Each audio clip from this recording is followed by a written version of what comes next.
the improvements at Mooresbridge Station in Birmingham, like Liverpool-Sutfield line. There are all sorts of small schemes. I have to get that way.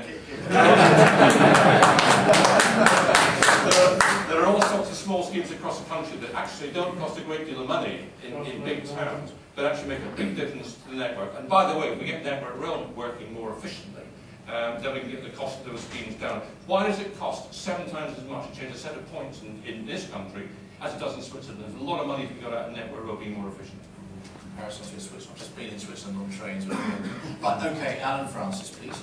I support the principle of HS2, but it's not our highest priority for investment at the moment. I've looked at the route, and one of the issues that I have with it is that it's been designed for 400 kph, which I think is probably too high, because to operate at that level, that speed will increase energy consumption. But it also means that the route is constrained to be much straighter and flatter than it would need to be, and that then makes it more difficult to fit it into the landscape. But so in principle, yes, but say not the highest priority. The question I mentioned to Bletchley. Now, I actually travelled a bit of that line last week on a special train put on by Chiltern Railways, because I've been campaigning for that line to be reopened since 1981. When Milton Keynes Central Station was announced, I live in Milton Keynes, as I said, I wrote to British Rail and said, here's an obvious case to reinstate passenger service between Oxford and this big new town that's just having a new station built.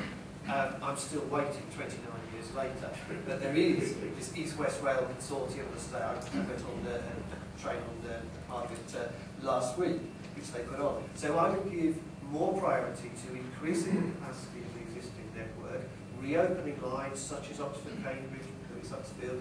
We've all got the shopping list of all the lines that we would like to see reopened. But the good thing about HS2 is that it would release capacity on the existing network, the classic network.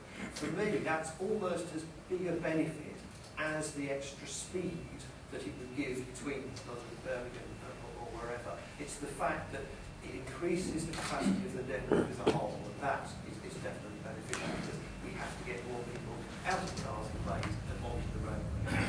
Right, do you want to come back on any of that? So yes, it's with the microphone, please. That's it.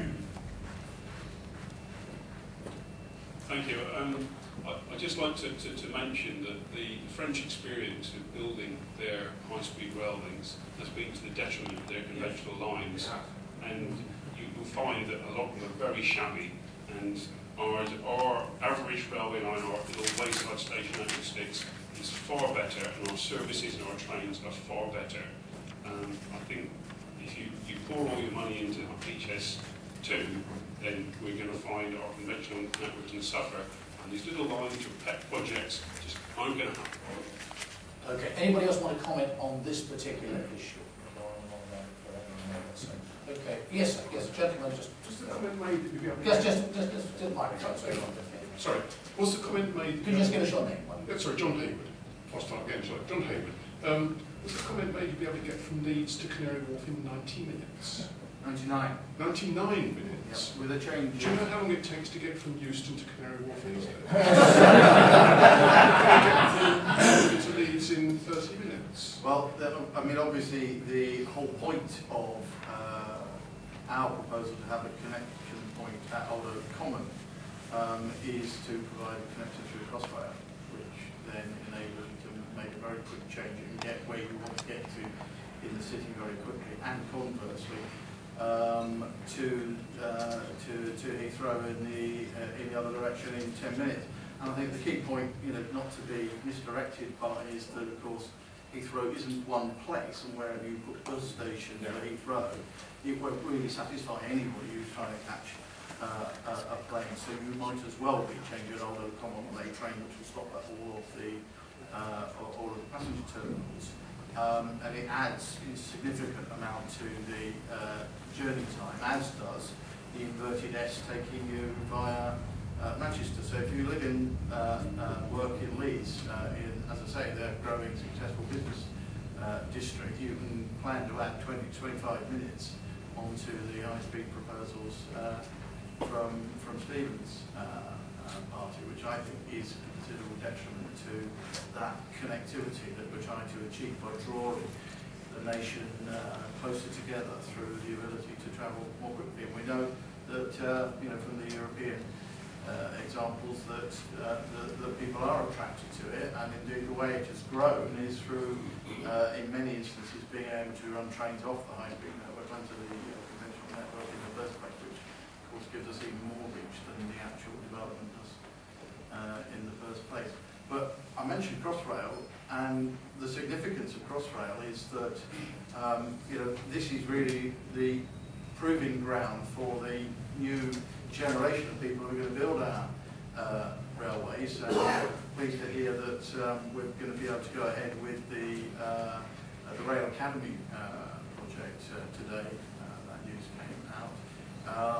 And we will look, therefore, to have the people being released from Crossrail in 2017, transferring across to work onto the high-speed project with them, those new skills that hopefully will include the ability to bring down the cost of construction in very much the way that Norman was referring to, because we absolutely have to challenge Network Rail and their contractors in order to ensure that we can build and maintain our railways for less in the future.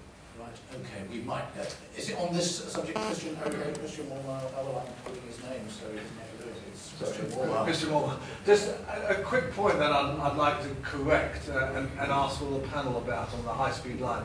Because Norman Baker said, well, it's a green alternative, but actually the HS2 report says that over the lifetime, the 60-year lifetime of the high-speed line, it would either use up 26 million tonnes more of carbon or save 25 million, depending on various assumptions. And we don't know the answer to those assumptions before it's built. So it's not a green alternative, is it?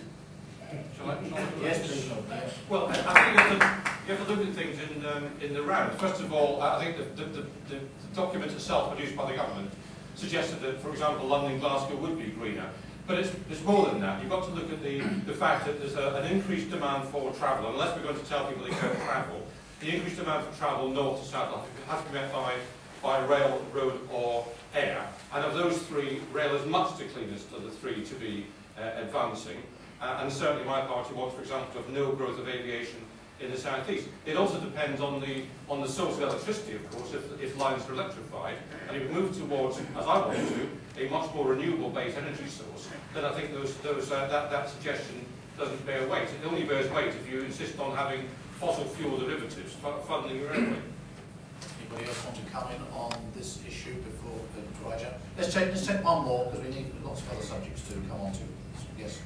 Peter Gordon, what worries me about the high-speed 2 is local access. It seems to be I'm building all these sexy high-speed lines, but there's a big issue of local access. Now, I don't drive, and actually I don't live in Kent, but for instance, look at Ebbsfleet Parkway. As far as I'm concerned, it's an absolute disaster if you haven't got a car. How do you get there? It's trying to be really reiterating what the question said. We're going wrong with that. Yes, we need a high-speed line, but we need to have a network whereby you can actually get into stations fairly easily. My view is if you're going anywhere between London and Birmingham, it's going to be no good at all because you're not going to have enough stops. And so it's really got to go somewhere like New Street simply because you can connect there and create a network. Are we actually creating the network?